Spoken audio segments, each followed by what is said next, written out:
If you did not love this episode, I don't know what the hell is wrong with you. I respect your point of view, but still, you're crazy. Nah, I'm just playing with you guys. It's your boy GM, how's it going? And episode 36 of Digimon Adventure.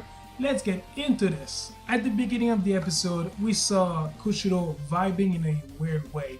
And when I heard Taichi's voice saying that you have to do this, Kushiro, I knew from this moment. Actually, I've known from seeing the preview of last week that Kushiro would be the MVP of this episode, and Lord Almighty, he was. Before I continue this video, I have a little tiny favor to ask you guys. Please leave a like to this video. It really helps this to be spread around and be seen by more people. You guys are fantastic. You are the best. Thank you so much. I love you. Easy gets reunited with Sora, Taichi, TK, and Hikari. And they are at a desolated battleground where two ancient Digimon, at least what's left of them, their skeletons, have waged a phenomenal battle so badass and epic that it opened a rift throughout dimensions and towards the network world that could affect the human world. So that's pretty dope. So basically, at the top of that pillar, they can access the network world, where they can actually affect the trajectory of the falling ISS that is heading straight towards Tokyo and to unleash massive destruction and chaos.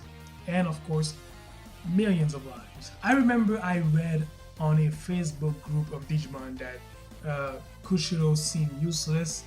It's always Yamato and Taichi in the forefront. Okay, I do admit, yes, in the series, Taichi and Yamato are always in the forefront. I hope this is gonna change. There's a lot of episodes left, so I'm hoping that's gonna happen. But Kushiro useless? Huh! The guy single-handedly saved Japan. I mean, yes, he had help, but he came up with a plan. So yeah, Kushiro useless? Nah, more like MVP.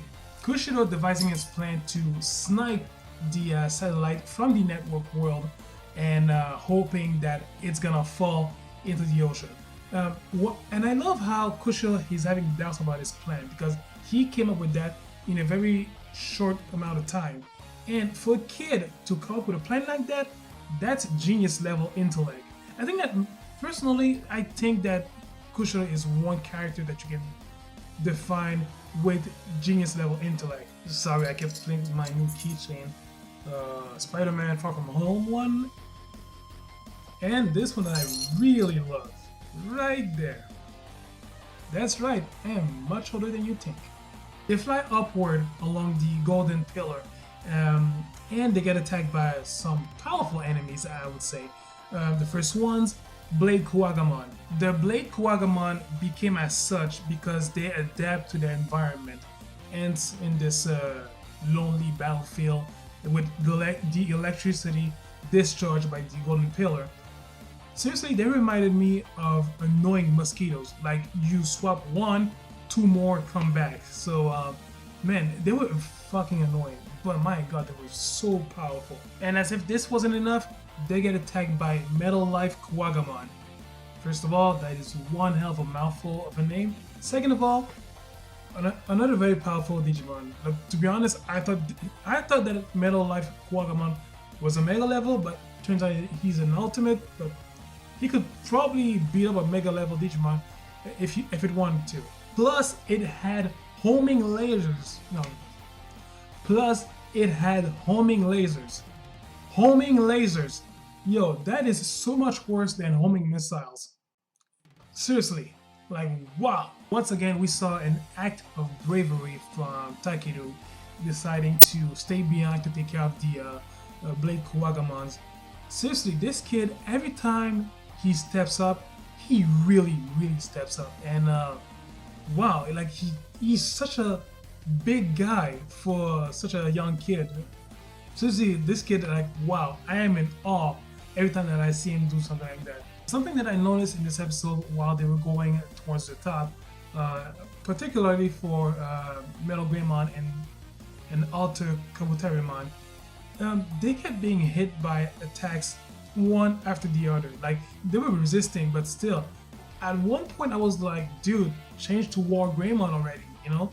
Even though I kind of guessed that we were going to see a new form of a mega form from BlitzGreymon.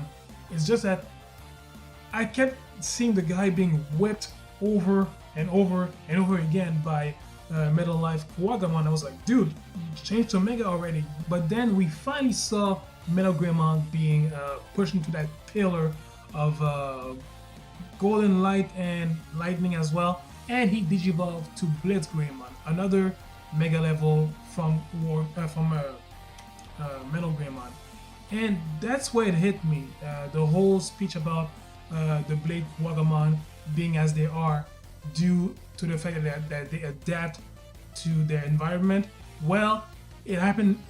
BlitzGreymon went through that same change. I don't know, his DNA, I would say, changed to adapt to this environment and caused them to digivolve to BlitzGreymon. And what I love about that is that it opens a lot of avenues and possibilities towards the Digivolution chart. Like any Digimon can, switch it up a little bit, we saw that happening with from Patamon to Pegasusmon, and now BlitzGreymon towards BlitzGreymon. With that said, I really hope we get to see, and I'm stretching it very far, maybe another duo among the main group making a DNA Digivolution. It would be amazing. Or, about Omegamon, we could see the Omegamon X Digivolution, because we know that it comes from BlitzGreymon and BlitzGreymon X, if I'm not mistaken. Maybe I am, but it's free for all at that point. Anything can happen in the Digivolution chart. Like anything could digivolve to, well, not anything can digivolve from anything, but we get to switch it up a little bit. So that's gonna be fun to explore. BlitzGreymon really fought the holy hell out of Metal Life Kuwagamon, and this is my favorite part of the episode, is when everything fell to Kushido to blast the ISS out of its trajectory. Like everybody believed in him, especially Taichi, and he told him that you can do this. And Kushido, he had doubts, like, no, I can support you, but I can't. Yes. And Taichi was like, yeah, you can do this.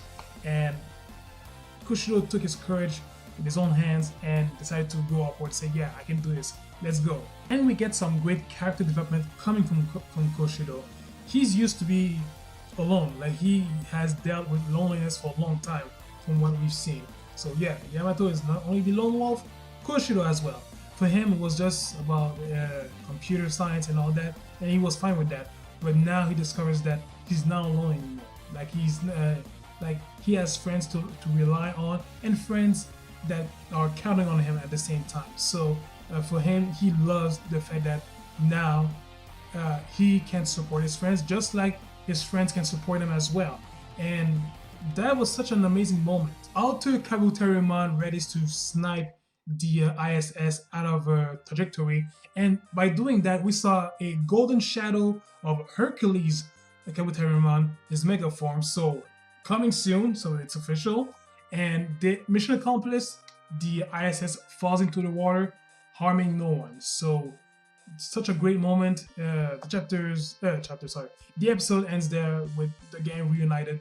And look, seriously, I have nothing wrong to say about this episode. It was amazing, dramatic, like the pace was amazing, the battles were hard won, and look, seriously, Kushido is the MVP of this episode. Make no mistakes about that. And character development about him, beautiful episode. Really, really, really loved it. But what about you guys? Did you love it? Did you hate it? I don't know. I don't read minds. That is why the comment section is right there. Let's all talk about it. Leave a like to this video. It is really appreciated. And also subscribe to my channel if you loved it. And I'll see you guys next week. So in the meantime, please, DigiDestin, do me a favor for your homeboy. Take care of yourselves. See ya.